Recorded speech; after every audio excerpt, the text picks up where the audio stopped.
liebe Zuschauerinnen und Zuschauer, ich begrüße euch ganz herzlich zum heutigen Jungfrau-Zeitung Panorama aus Bern. Und das haben wir heute für euch. In Thun ist am Wochenende der Hip-Hop gefeiert worden. Und die ungeschlagenen Grizzlies bleiben ungeschlagen. Vorher schauen wir noch kurz die heutigen News an. Das Rolling Stones Konzert und das Seenachtsfest sind abgesagt. Der Auftritt der Rolling Stones in Bern ist definitiv abgesagt und kann nicht nachgeholt werden. Und auch das Seenachtsfest 2023 ist abgesagt worden. Über 500 Tiere erklimmen die Engstligenalp. Am Samstag haben bei der Talstation der Bergbahnen die Kuhglocke geläutet und einen der spektakulärsten Alpaufzüge der Schweiz angekündigt. Noch vor dem Sonnenaufgang haben sich rund 500 Tiere mit ihren Sennen auf den Weg gemacht.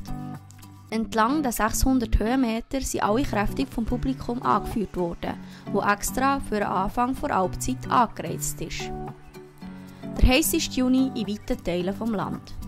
Das Wochenende sind viele lokale Hitzerekorde geknackt worden. In Benznau im Aargau sind zum Beispiel 36,9 Grad gemessen worden. Die Hitze hat am Wochenende viele Menschen ins Wasser gelockt. In der Aare zu Thun ist ein Juni-Rekord gemessen worden. Bei Badeunfällen in den Bädern und Gewässern sind gemäss den Polizeistellen seit dem Donnerstag mindestens 6 Menschen ums Leben gekommen. Weiterhin vermisst wird zudem ein Badender im Genfersee. Ob Battles, Beatboxen oder Breakdancen. Am Samstag hat mir Stadthalle Thun am ersten Jam on the Yard einiges erleben. Das Ziel davon, die Hip-Hop-Kultur den Menschen näher zu bringen.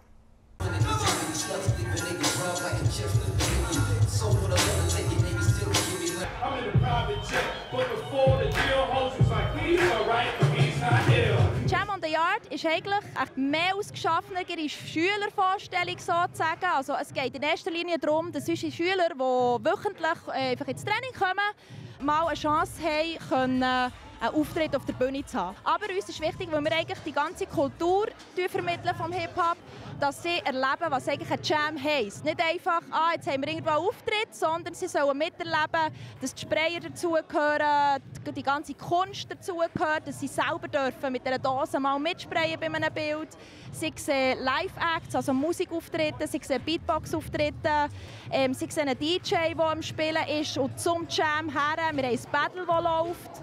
Und dann haben sie dann wie noch so verpackt im Ganzen ihre Show.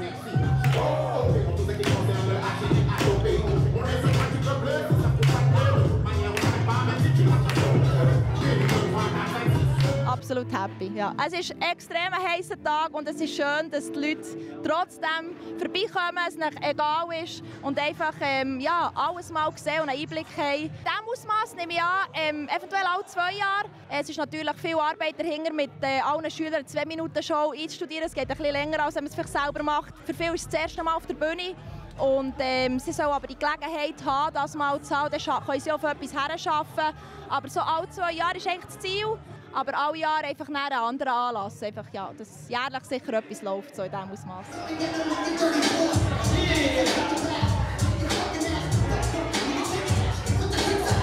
Das Rückspiel gegen die Bern Grizzlies war für die Thun Tigers eine grosse Herausforderung.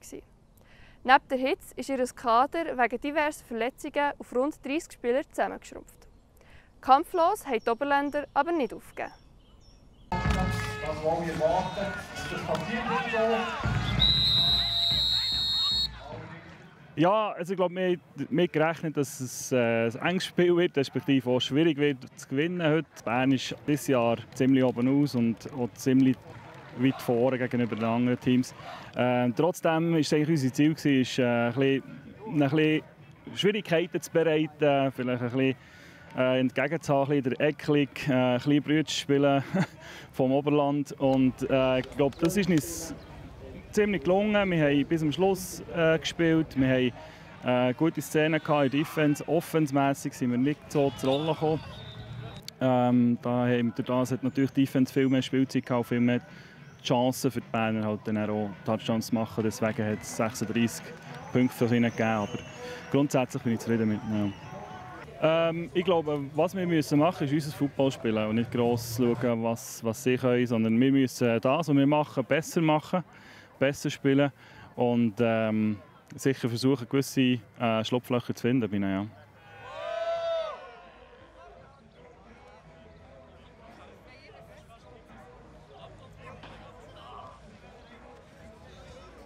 Das war es mit dem heutigen Panorama. Zu den einzelnen Themen findet ihr auf unserer Homepage oder in unserer App noch die ausführlichen Artikel. Jetzt hört ihr noch das Wetter von unseren Meteo News Kollegen. Merci vielmals fürs Zuschauen und bis zum nächsten Mal. Tschüss zusammen! Das Wetter wird euch präsentiert von Interlaken Tourismus.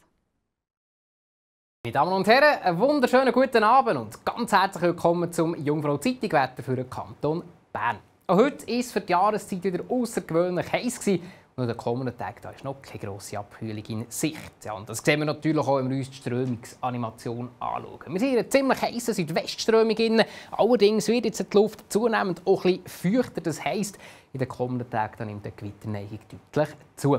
Bereits in der Nacht auf morgen und morgen Morgen kann ich es nicht ganz ausschließen, dass stellenweise für Platzregen oder Gewitter reicht. Unterm Strich ist es aber morgen Vormittag wieder recht sonnig. Zum Schlafen allerdings eher eine ungemütliche Nacht. Die Temperaturen bleiben nämlich mild. Die Tiefstwerte liegen bei etwa 18 bis 20 Grad. Und am Morgen am Nachmittag geht es insgesamt recht sonnig weiter. Allerdings brodelt speziell über dem Jura oder über den Alpen. Es bilden sich größere Quellwolken. Weiter Erfolg sind ja Platzregen und zum Teil recht kräftige Gewitter möglich.